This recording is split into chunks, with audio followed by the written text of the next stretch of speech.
Sellesse ettevõtlusesse, mida ma täna teen, sotsiaalvaldkond, sattusin ma tegelikult täiesti juhuslikult, otsides endale koha peal tööd. Mind innustus inkubaatoriga liitumas see, et ma nägin, et ma ei suuda teha oma ettevõttega üksinda arenguhüpet. Ma sain aru, et mul on vaja mentoreid, mul on vaja meeskonda, mul on vaja nõuandjad, mul on vaja oma ala spetsialiste, kes toetaks seda teekonda. Ma tahaks öelda, et ärge kartke, et need, kes te olete praegult oma ristel otsustamisel, et kui sul südames on ikka see kripeldus olemas ja mõte, tasub sellest hirmust üle olla ja hakata liikuma.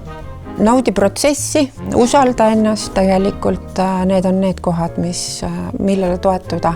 Aga ma tean, et see ei ole muidugi alguses väga lihtne, et tagantjärgi on see tarkus teistsugune.